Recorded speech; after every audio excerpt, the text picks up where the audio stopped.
নমস্কাৰ সবলৈ আৰম্ভ কৰিছে আছামিজ ট্ৰেন্ডিং আজি 14 আগষ্ট আৰু আজি ৰাতিপুৱাৰ কেইবাটাও গুৰুত্বপূৰ্ণ খবৰ আহি পৰিছে আৰু এনেধৰণৰ খবৰসমূহ নিতৌ চাবলৈ চেনেলটো ছাবস্ক্ৰাইব কৰি ভিডিঅ'টোত এটা লাইক কৰি দিব। আন এটা গুৰুত্বপূৰ্ণ খবৰ গাঞ্জাৰ ব্যৱসায়ী কৰি জেললৈ বিজেপি নেতাক এইবাৰ জেললৈ প্ৰেৰণ কৰা হৈছে। গাঞ্জাৰ ব্যৱসায়ী কৰি আৰক্ষীৰ জালত পৰিছিল বিজেপি নেতা আৰু আৰক্ষীয়ে আটক কৰাৰ পিছত যোৱাকালি জেললৈ প্ৰেৰণ কৰিছে মুখেশ্বৰ তামুলী বিজেপি দলৰ উত্তৰ লালুক বুথ সমিতিৰ প্ৰাক্তন সভাপতি। লালুক আৰক্ষীয়ে অভিযান চলাইছিল বিজেপি নেতা মুখেশ্বৰ তামুলীৰ ঘৰত। আৰক্ষীৰ অভিযানত লালুকৰ ডেকিয়াজুলিৰ ঘৰৰ পৰা ওলাল বস্তাই গাঞ্জা, প্ৰায় 30 কিলো গাঞ্জা উদ্ধাৰ কৰিবলৈ সক্ষম হৈছিল আৰক্ষী।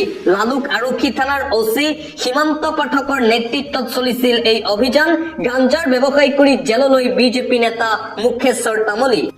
বতৰক লৈ এটা গুৰুত্বপূৰ্ণ খবৰ, ৰাজ্যৰ 25খন জিলাত প্ৰচণ্ড বৰষুণৰ এলাৰ্ট জাৰি কৰা হৈছে। ৰাজ্যত 25খন জিলাত এলাৰ্ট জাৰি বতৰ বিজ্ঞান কেন্দ্ৰৰ। ৰাজ্যজুৰি হৈ আছে নেৰানেপেৰা বৰষুণ। মুখলধাৰ বৰষুণৰ ফলত ৰাজ্যৰ বিভিন্ন প্ৰান্তত ভয়াৱহ বান পৰিস্থিতি।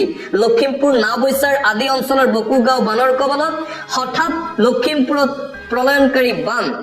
আৰু ৰাজ্যৰ শেহতীয়া বতৰক লৈ আঞ্চলিক বতৰ বিজ্ঞান কেন্দ্ৰৰ ফালৰ পৰা জাৰি কৰা হৈছে এলাৰ্ট। কোকৰাঝাৰ, ধুবুৰী, বঙাইগাঁও, গোৱালপাৰা, বৰপেটা, বজালী, বাক্সা, নলবাৰী, কামৰূপ মহানগৰ, তামুলপুৰ, দৰং, মৰিগাঁও, নগাঁও, শোণিতপুৰ, বিশ্বনাথ, ডিমা হাছাও, কাছাৰ, শ্ৰীভূমি, হাইলাকান্দি, লখিমপুৰ, মাজুলী, শিৱসাগৰত জাৰি কৰা হৈছে এলাৰ্ট আঞ্চলিক বতৰ বিজ্ঞান কেন্দ্ৰৰ ফালৰ পৰা।